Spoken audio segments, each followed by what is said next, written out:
Like, not to call anybody out, but there was someone that I played in particular at Masters late January, and the education behind debonded paddles or paddles that were delaminated was very limited, right? And I'm playing somebody using a carbon paddle, and I literally got blown off the court. I used to have the biggest serve in the game until I played this person, and I'm like, oh my gosh, like this literally, like this is like a different sport that we're playing right now. It's a completely different sport. He was using the serve, using the forehand. It felt like I was back playing college tennis and I was getting bullied by somebody's big serve and somebody's big drive. And then come to find out that paddle was delaminated, and I knew something was very, very wrong. I mean, this guy hit a drive off his back foot like 3 feet behind the baseline and put a hole through me. Something very wrong, you know?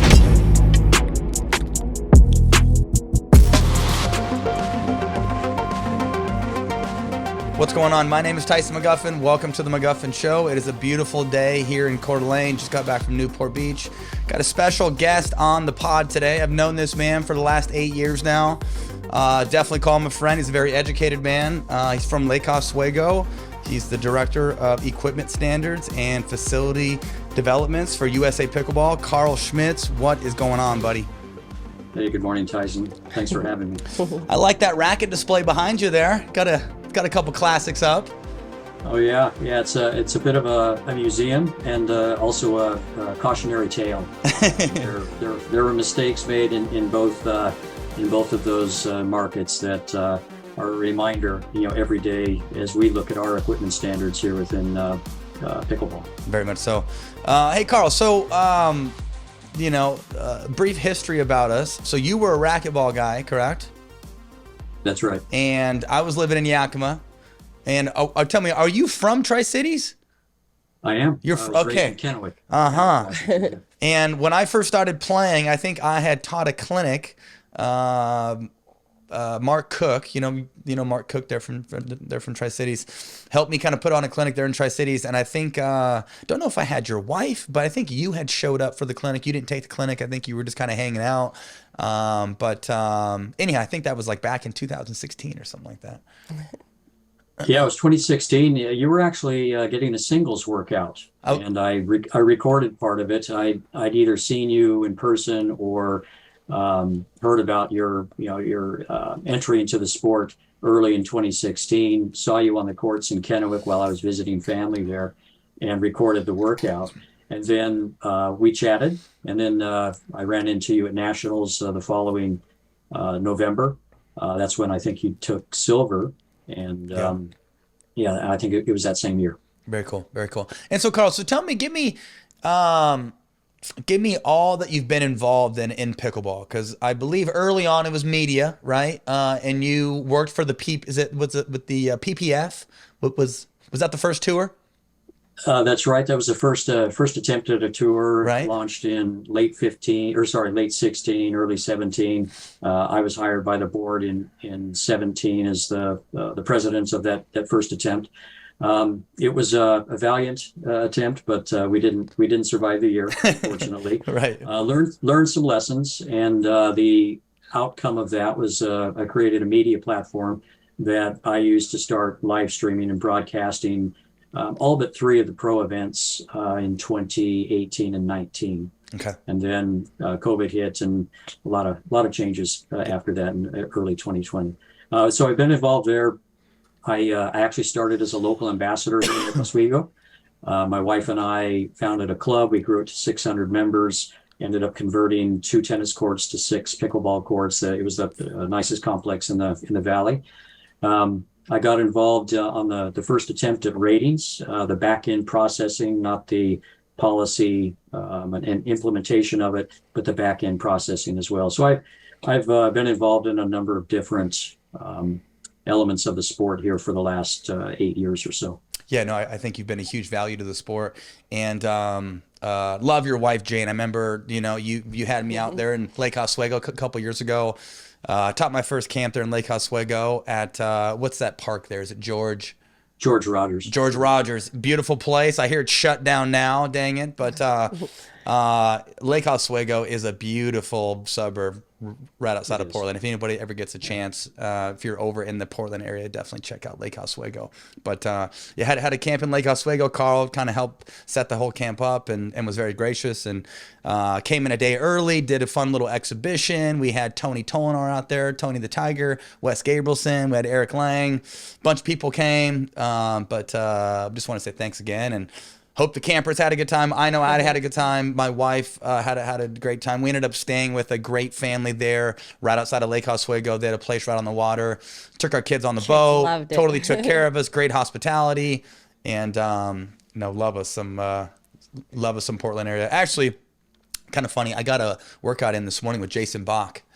Jason is in the Spokane area right now selling medical devices, and wanted to get a workout in this morning, so I ended up waking up early and met him at the old Selkirk headquarters, and we got some good touches in. So Jason wanted me to tell you hello, by the way. Oh, thanks for that. Yeah, for sure. Jason just got back from the U.S. Open, said it was typical U.S. Open, man. Hot, muggy, windy, swirly, and a lot of stuff going on. Grindy, and nobody had anyone's paddles tested, I'll tell you what. Yeah, interesting. I saw that little rule that if you challenge someone's paddle and you're incorrect and the paddle passes, you are banned for a year. You're banned for a year, fined. Interesting, right? And vice versa, Vice right? versa. Your paddle fails and I don't know. That will make you second guess. My opinion on challenging that someone's paddle, is I think it discourages paddle testing. But hopefully what we talk about kind of maybe doing some pre-testing maybe eliminates some of those issues. And Carl, give me your thought process on U.S. Open standards this year. You think it's fair? That rule. Well, it certainly made people think twice about challenging. I imagine that it basically shut it down altogether. It's too great a risk if you come out on the wrong end of that. So I think there's a medium, a happy medium in terms of policy. We're fine tuning it as we go. We rolled out our first on-site paddle testing at the Nationals this last year. John Anderson and myself tested over 150 paddles during the course of the event. The process was very smooth, very well put together. We did only test for surface roughness using an upgraded device. So typically during certification testing, we use an SR 160. For nationals, we upgraded to SR 300s. This device has a higher level of accuracy, 2% versus the 160's 5%. And we put together a pretty smooth process there. Since then, we've been fine-tuning at least the paddle control process, the on-site testing process over the course of the first quarter. We'll be layering in additional tests. For example, this last weekend, we used an ultrasonic bomb tester.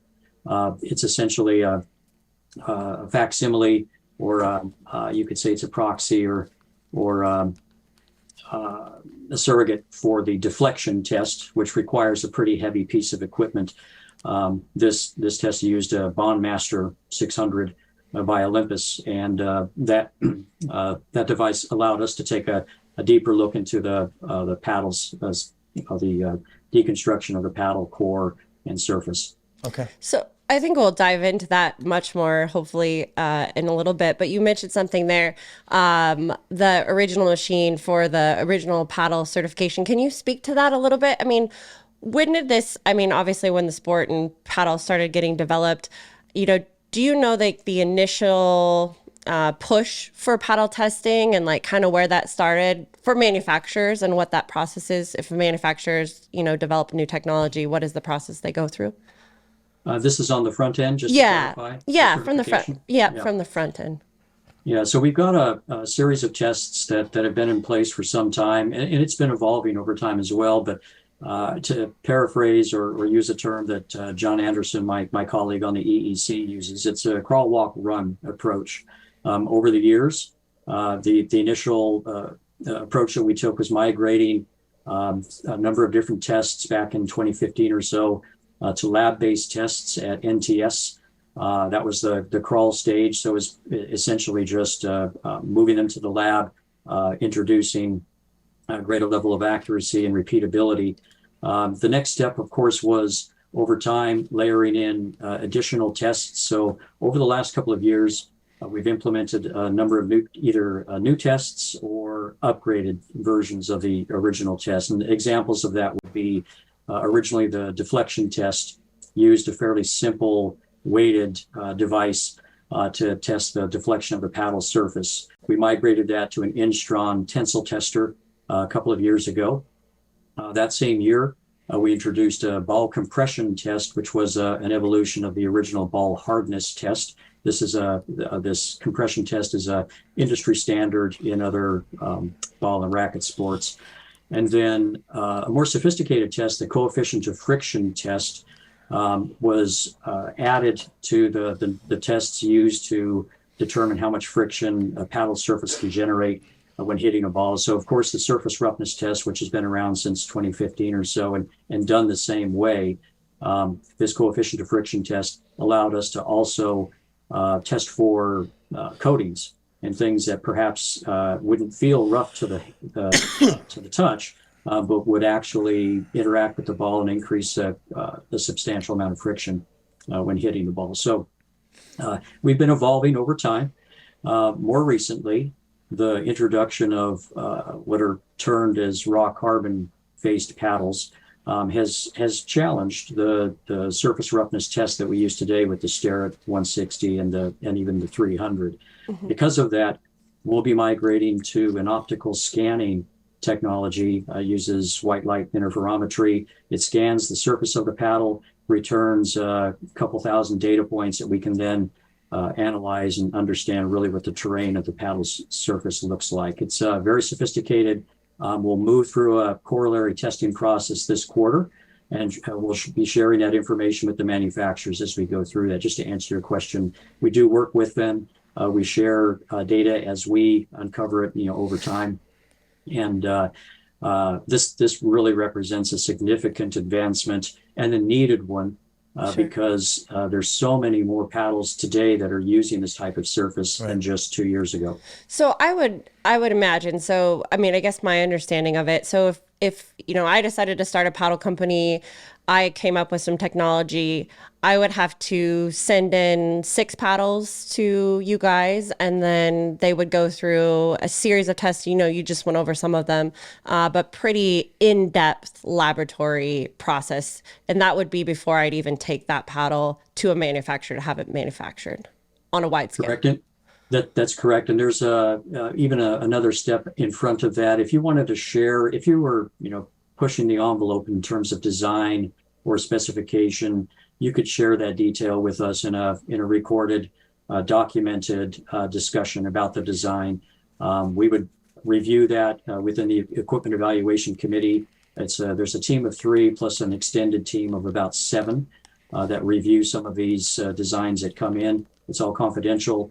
We give the manufacturer feedback on if there are any issues with this design. And then if there's a green light, then they would go forward with it. Got it. Okay. So when we're talking about on-site testing, it's kind of an abbreviated version of obviously the laboratory testing. Obviously you covered surface roughness. Now we're talking deflection, delamination, some of that stuff. Is there anything else on site that you see, or that you guys are doing currently? Sure. So what we'll do likely is replace the surface roughness, the stylus profilometer that we use today with the optical scan. It's a heavier platform, but I think the repeatability of it, the accuracy of it, it should be included and transitioned to within the courtside testing. Just to clarify, we're not testing for deflection on site. We're testing it. It's basically a surrogate for deflection. We're testing for the bond between facial plies and the core. And I'd like to expand on that here maybe a bit later in terms of what that means. But this device that we're using it's an ultrasonic bond tester. It's by Olympus. It uses a a sensor that has a pitch and catch for the ultrasonic signal, and then it allows us to determine the integrity of that bond and whether or not the surface plies have separated from the core, either through disbonding, it's called, or crushed core. Got it. Delamination actually is a technical term describing the separation of the multiple carbon face plies on the surface of a paddle. So there's typically a few surface plies that rest atop the core. And if those separate, that's called delamination. Right. We just use the term delamination to encompass all three of those failure modes. So just to break this down in layman's terms, because I had to kind of ask these questions too, but because I wasn't sure on it. So I guess deflection, when we're talking, I guess the way it was explained to me, and you can tell me if I'm wrong here, deflection essentially, like if you threw and this is maybe why this is a little antiquated and you guys are switching methods, but if a ball is thrown against a brick wall, obviously there's a lot of bounce back there, but there's no deflection. The wall doesn't move. It doesn't deflect inward. That's a brick wall. So, but then a pillow would have a lot of deflection. It would absorb it, but then there would be no bounce back. So there's is that kind of reasoning behind it's not always an accurate depiction of a disadvantage or an advantage, I guess? I don't know. Right. It's an attribute. How that manifests in the absorption or return of power depends on many variables, the material, frankly, the stroke mechanics as well, how much head speed there is. Right. The ball's deformation characteristics as well. So softer balls will dissipate more energy. Harder balls will come off the paddle faster and more energy will be returned. So there's a number of different components. Once you start looking at this from a contact mechanics standpoint, it's very interesting. And it's something that we've been learning more about the physics of the sport as time goes, upgrading, various tests like the coefficient of friction test. What you're describing is called a coefficient of restitution test. Today, the deflection test that we use is, frankly, it's a metaphor almost for a string bed. And it's really measuring how much movement or what the rigidity is of the paddle face. And philosophically, the pickleball paddle should be a fairly rigid beam. And we test primarily for the deflection or movement within the surface of rigidity within the surface of the paddle. We do have a test to analyze the overall stiffness of the paddle as well, which we developed with the introduction of the first open throat paddles. We were concerned with too much flexibility there. It hasn't been an issue though. So hopefully answered your question, Beth. Yeah. So I guess now maybe we could dive into that new testing method. So, and you just did, I guess, as far as, so you're testing for the breakdown of the materials in a paddle for the delamination issue. That's what we're looking at based on an ultrasonic test.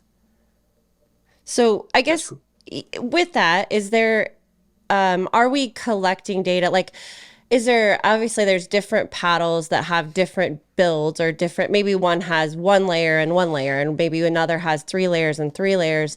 Is that something where you have to build profiles on, different paddles to more understand that, or can you elaborate? That's correct. Okay. That's correct. They're not all the same. And so there's a calibration mode that we go through in a new paddle's handed to us. So there are a number of different thicknesses of paddles out there, 10, 12, 14, 16 millimeters thick, right, which requires some tuning on the gain and possibly in the frequency of the test itself. And so there's an initial baseline process where we look at a known good area of the paddle. We would scan around the base down here, close to the throat where there hasn't been a lot of ball contact, and then we'll move up into the sweet spot where most of the action happens. And if there's any deterioration in the core or disbonding, this will detect it. Gotcha. And I don't know if you can share this, but are you guys collecting that data, or maybe at some point can you actually store and collect that data? Maybe it's not shared, but just so that you guys are building your understanding of all these different paddles? Is there a way to kind of track that, or is that going on currently? Sure. So on the, from a courtside testing perspective, we've been collecting all of the surface roughness data since we started the process at Nationals last year. This new process that we're doing, each of the tests that we did over the course of the weekend, we recorded in video, so we do have the data in that way. The device that I'm using right now is a demo from the manufacturer. Our new devices en route, we'll be able to configure that to actually record each one of the sessions digitally rather than just through video. And so we'll be able to review that data. And if there's a repeating situation with a given manufacturer, we would share that with them. In fact, this morning we had a conference call with an engineering team from one of the manufacturers where their paddle had failed at the event. And so we walked through it. We looked at the failure mode, the data around it, and they'll be talking to their upstream supplier about it.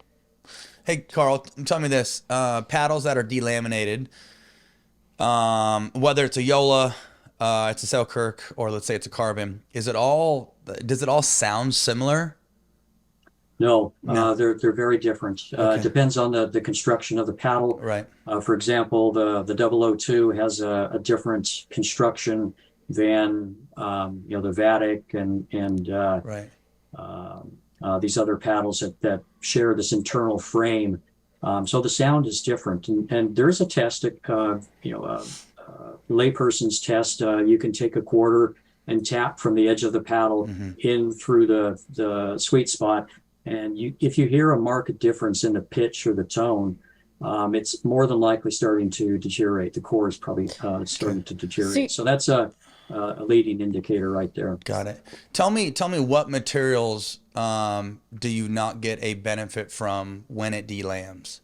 If that makes sense. Yeah. Like my 002, delammed in St. George, it got super hot, right? I feel like carbons are built the same way, where like the Yola paddle, I've heard from a couple people that when they delammed, it just got dead and they didn't really get a whole lot out of it. Right. Yeah. So the traditional sandwich type paddles, facial ply, core, facial ply with no additional structural elements to it, like the frame I've described previously. Right. They will generally get soft over time. And that's really due to a much longer life cycle curve, where any paddle will, after continued use, will start to deteriorate. For the most part, I'm generalizing here, but most paddles do go through that deterioration cycle, and then ultimately it feels mushy, and you bin it, at that point. Today, the failure modes, what we're seeing is in many cases due to perhaps thinner walled cells in the core of the paddle. That breaks down and separates and creates a cavity. It's called crush core, creates a cavity beneath the surface ply, which then allows it to store and return energy, and it becomes much hotter.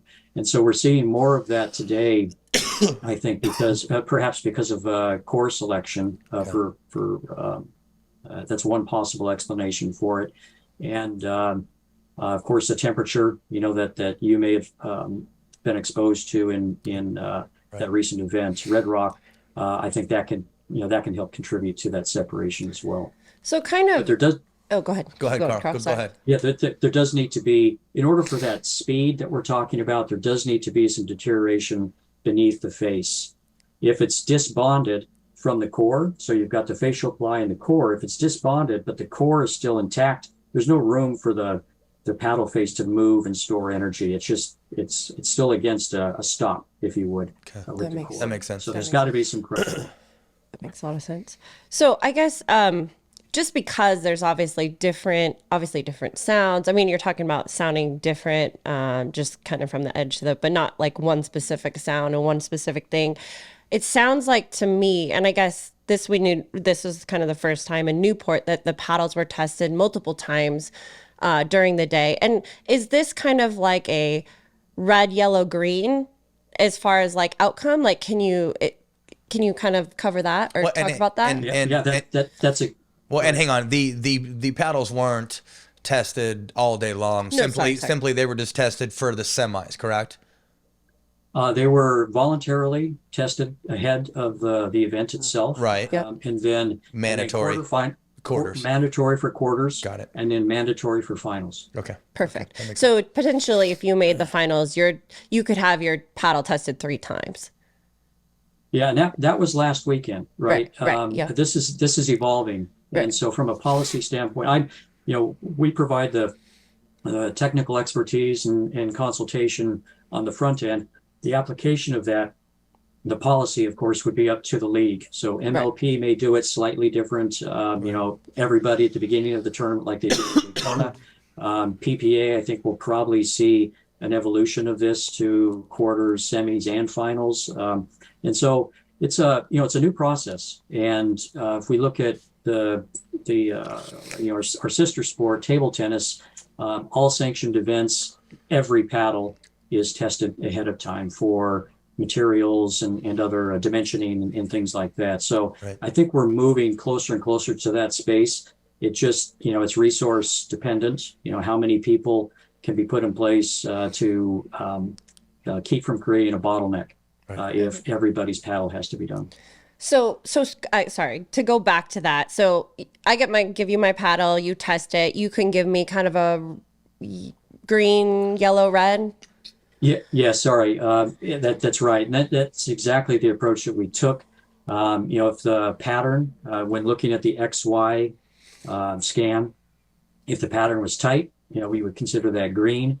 If it changed phase but was still within the XY pattern and essentially a box, we would notify the player that we would consider this yellow, and you may want to consider retiring it. And in the case of a couple of athletes, the scan not only was changed phase within that XY box, but it also exceeded the box as well, and that paddle would need to be retired immediately. So that would be a fail. Right. Correct. Okay. And I guess my understanding, and I know obviously like nothing has been, officially or released, but it sounded like there were plenty of yellow paddles in which players just said, okay, I'm retiring that. Here's a new one. Test this one until they got a green. Yeah, I wouldn't say plenty. But there were more than a handful. Okay. And then we did have a limited number of absolute fails as well, where the player retired the paddle. Sure. Right. Sure. So are we, and maybe this is too new to know, but are we pretty confident that if a paddle pre-match was tested and given a green, that it would probably likely be able to make it through a best 2 out of 3, match? Yeah. Oh, definitely. Unless it was a paddle of a type that we've seen what I would call catastrophic failure, where it lets loose.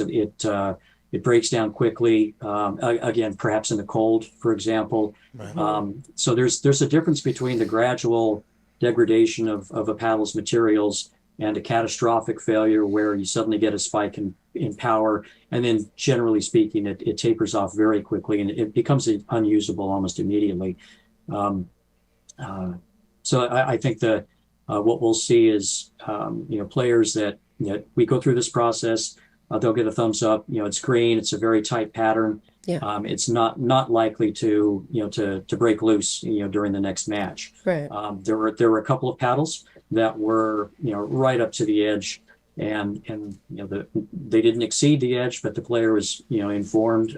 Players, there was more than one, were informed that you're running a risk in playing with this paddle, because if you're challenged, it may fail. It will likely fail. I guess for me, this sounds a little exciting in the fact that it sounds like we're a lot closer to a testing method in which it will take some of the pressure. It could take some of the pressure off the players as far as having to listen for something or be the determining factor. If we're testing before each match, especially each important match, and if players are at least playing with a green, to me, it makes me sleep better knowing that Tyson can get his paddles tested. He can get a green. He can go into a match fairly confident that he's going to make it through that whole match and not have to worry about that. That's not something he has to worry about. And then again, it'll be tested before the next one.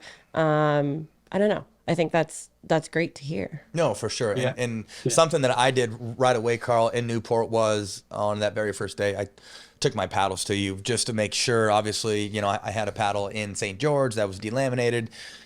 Travis threw a video out. Don't quite know what I think about it, but anyhow, just to be super safe and to get that monkey off my back, it was valuable to me to take them to you right away, just to get an idea. I think with where we're at in the sport right now, with the sport exploding, with new paddle technology coming around, with different materials being used, I think something like this is very, very necessary. And I mean, talk about the safety of somebody in doubles. I mean, singles is different, right? I mean, singles, obviously, you can just blow somebody off the court, but doubles, I mean, you can take somebody's head off, you know, with a delaminated paddle and, you know, hitting the ball super hard like that. So I think just for like safety precaution and just to keep an even playing field, this makes a lot of sense. And I think like the last thing we want, as you know, racquetball, prime example, Daniel De La Rosa was telling me in racquetball, like it's gotten so fast that like viewing for racquetball is tough. Like you can't even freaking see the ball, you know, like,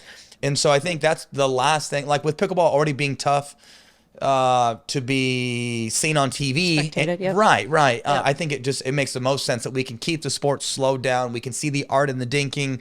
We're keeping the soft side, and paddle technology doesn't get too crazy, where you can't see the ball like you can in racquetball.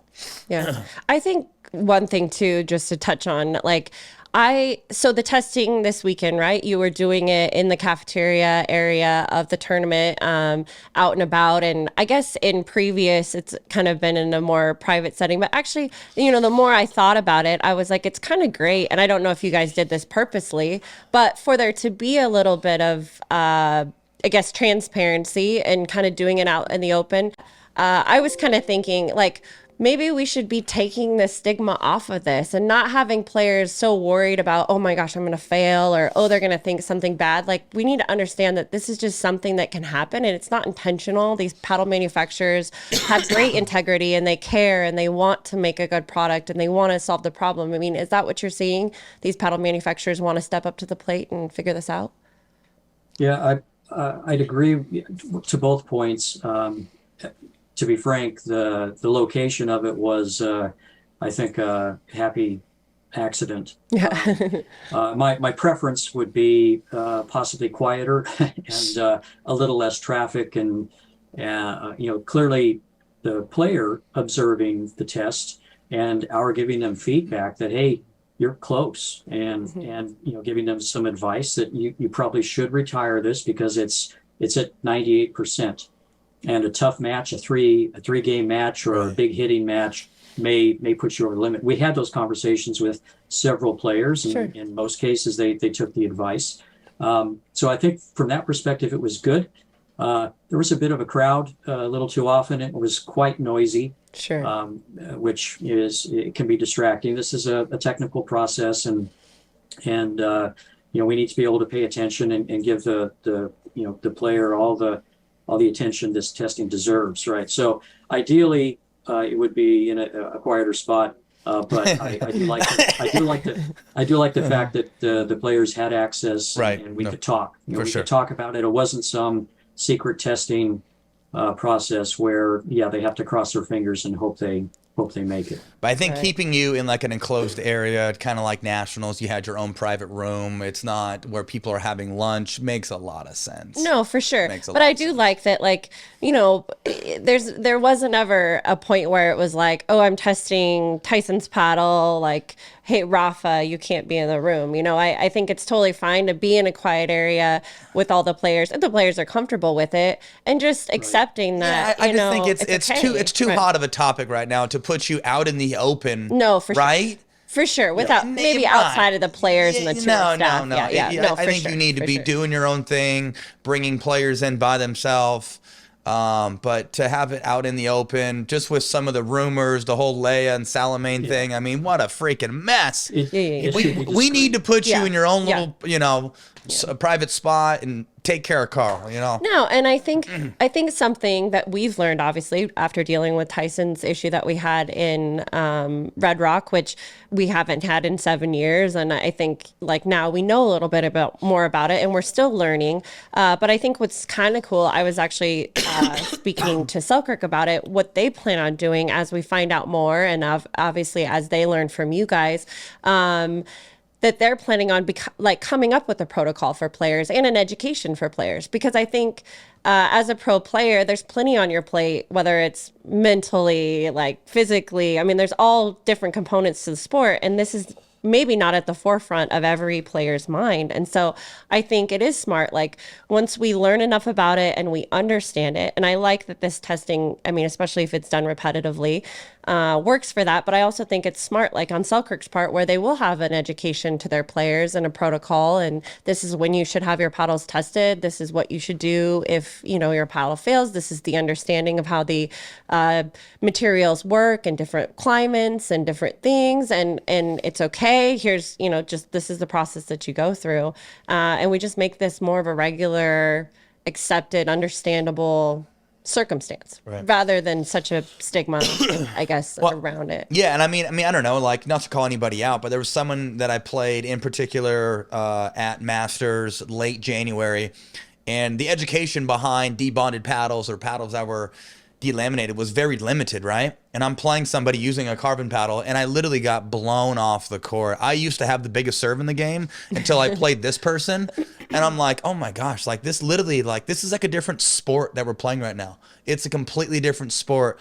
He was using the serve, using the forehand, and it was, and it felt like I was back playing college tennis, and I was getting bullied by somebody's big serve and somebody's big drive. You know what I mean? And then come to find out that paddle was delaminated, and I knew something was very, very wrong. I mean, this guy hit a drive off his back foot, like 3 feet behind the baseline, and put a hole through me. Something's very wrong, And anyhow, I just think back to the idea that this is necessary. We need an even playing field. And the last thing we need is something like this ruining the sport or causing extra drama. And it seems like we're heading in the right direction. So I agree. I think a point you made there is that this really became an issue just this last quarter. So true. And and I do feel it was more or less accompanied by the introduction of a new configuration of paddle. And I think we've been pushing hard to understand the failure modes and put in place a tested process and a platform that is reliable. It's mature. We're not, making this up or experimenting with something that doesn't have decades of use already in aerospace. So I have to say, I'm pleased with how we were able to respond. And to the requests by the organizing bodies, by the PPA and MLP and APP to put something in place in very short order. And it was a interesting weekend. We learned a lot through the weekend as well in terms of policy and what to do there. But I've got high confidence in the testing process. It is, like I said, it's essentially a surrogate for deflection. To actually test for deflection on site would be very difficult to put equipment in place to do that. So I think this is root causing it in a way that's meaningful and repeatable and far more portable. So it's implementable, which is good. Awesome. It's encouraging. No, super exciting. I mean, from I guess where we started, even from St. George to now. I mean, it's awesome to understand come a long way in the it last couple weeks. Yeah, exactly. And I think players are feeling more confident about it. So right, Carl. Well, hey, do you have anything else for us here, brother? I think I'm good. I really appreciate the chance to talk about this. Share what we're doing in certification testing. We continue to evolve the processes and make sure that we're staying current with the state of the art in terms of materials. On the compliance side, this is the in-market testing. So it's insurance to make sure that what is shipping to the market is the same as what was certified. We're ramping that program up. We're putting in place a compliance lab here in the Northwest in the Portland area. This is where we have the entire library of certified paddles, which we use as references when we source a paddle through a reseller or distribution, and check it to make sure, screen it to make sure it's the same specifications as the paddle that was certified. And then finally, this paddle control process that we're doing courtside, I think is very important for the integrity of the sport, for players, feeling like it's a fair field of competition, and manufacturers also are getting valuable feedback as well as we go through this. So I appreciate the chance to talk about this and give you a little bit of background on what USA Pickleball is doing. Awesome. Awesome, Carl. Well, hey, I think you're great for the industry. I think you're definitely one of the more educated people in the industry, and you provide a lot of value, and I've always considered you a good friend. So appreciate you, buddy. And are you in Lake Oswego right now? I am for a whole 10 days. All right. And then I'll be seeing you in North Carolina, maybe? More than likely, I'll probably have some additional help there, provided, I get a thumbs up from the PPA to do so. Cool. Awesome. All right, Carl. Well, thanks again. My name is Tyson McGuffin. This is the McGuffin Show. We will see you guys next episode.